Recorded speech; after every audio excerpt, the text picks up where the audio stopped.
میں نام لیتا ہوں، یہ ہے انگریز کی تعلیم کے اثرات۔ کل وہ کھڑا ہو کر ایک بچہ اس کو کہہ رہا تھا کہ جناب اقلیتوں کے مندروں کو اور جناب اقلیتوں کی عبادت گاہوں کو آگ لگی تو آپ نے اس کے لیے کیا کیا؟ میں نے کہا یہ اقبال نے کہا تعلیم کی تیزاب میں ڈال کر اس کی خودی کو ہو جائے ملاحم تو چاہے جدھر پھر۔ اور بچے اقلیتوں کے تحفظ کے لیے بات تو بالکل کر، تو جناب چرچوں کے تحفظ کی بات بالکل کر، لیکن تجھے چرچوں کی دیواریں تو نظر آئیں، فلسطین اور جناب بیت المقدس کی خون سے رنگین دیواریں تجھے نظر اس لیے نہیں آئیں کہ تیری آنکھوں پہ پردہ ڈال دیا یورپ نے، تیری آنکھوں پہ پردہ ڈال دیا اس تعلیم نے۔ اور اقبال کہتا ہے تعلیم کے تیزاب میں ڈال کر اس کی خودی کو سونے کا ہمالہ ہو تو مٹی کا ایک ڈھیر۔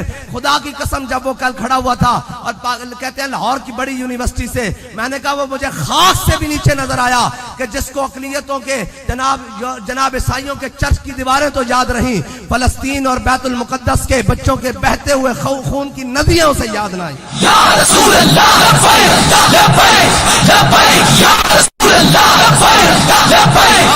آج میں بربلا کہتا ہوں کہ ہمارا مقابلہ کفر سے بعد میں ہے، ان اداروں سے نکلنے والے ان جناب مغربی پلوں سے ہے جن کو یورپ کی اس کا اتنا درد ہے اس کا کہ جناب چرچ کی دیواریں جلیں اور جناب میں نے کہا بیت المقدس کا جناب مسجد اقصی کا صحن لہو لہو ہو گیا اور ٹکڑے اور چتڑے اڑ گئے اور جناب بمبوں سے گرا کر انہوں نے فاسفورس بم مار دیے، تجھے وہ یاد نہیں اور تجھے اتنا یاد ہے کہ اس کا چرچ جلا۔ میں نے کہا گلہ تیرے پر نہیں ہے، گلہ ان لینوں پر ہے جنہوں نے تجھے یہ تعلیم پڑھائی۔ اقبال کہتا ہے گلہ جفائے وفا نما، حرم کو جو اہل حرم سے کروں، کسی بت گدے میں بیان کروں تو صنم بھی کہہ دے ہری ہری۔ میں نے کہا تیری شکل کسی بت خانے میں جا کر کھڑا کروں کہ یہ مسلمانوں کا بچہ ہے تو جناب بت بھی کھڑا ہو کر کہے کہ واہ واہ یورپ تیرے کمال پر کمال جائے، تو نے ہنر کا کمال کر دیا، تو نے اپنے برق طبی کا کمال کر دیا۔ مسلمانوں کے بچوں سے وہ منہ سے وہ جو الفاظ نکلنے سے کہ لبیک یا اقصی،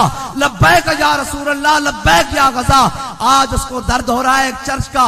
میں نے کہا سن، اگر تجھے چرچ کا درد ہے تو تجھ سے زیادہ درد ہمیں پھر بیت المقدس کا ہے، بیت الاقصی کا ہے۔ اگر یہ بات کھول لی گئی ہے تو لو سنو، پھر ہمیں چرچ کا کوئی درد نہیں، ہمیں بیت المقدس کا درد ہے، ہمیں غزہ کا درد ہے۔ یا رسول اللہ لبیک لبیک یا رسول اللہ لبیک لبیک یا رسول اللہ لبیک لبیک یا رسول۔ اور اس گندے نظام تعلیم سے، اس گندی شعوری اور گندے پلید، اس طرح شعور تو اس کو کہہ نہیں سکتے، اس گندی اور گندی سوچ سے پال کر ان کو لا کر تم بیوروکریسی میں ڈالتے ہو، ان کو لا کر تم اسٹیبلشمنٹ میں ڈالتے ہو۔ یہ رکاوٹ ہے دین کے راستے میں۔ انہوں نے آج تک پاکستان کو برباد کیا جو تعلیم جدید کے نام پر یہ وہ بچے تیار ہو رہے ہیں۔ ہم روتے ہیں کہ پاکستان میں اسلام آتا کیوں نہیں، ہم روتے ہیں کہ پوری جناب ملت مسلمان ہے۔ یہ وہ خناس اور گندے انڈے ہیں جس کے بارے میں اقبال نے کہا تھا کہ جناب کیا کہا تھا، اٹھا کر پھینک دو باہر گلی میں، نئی تہذیب کے انڈے گندے ہیں۔ یہ گندا اڈا ہے، یہ گندے انڈے ہیں جو اسلام کے لیے گھر میں پیدا کیے جا رہے ہیں، لیکن تم کرو پیدا، جتنا زور ہو سکتا ہے تم لگاؤ۔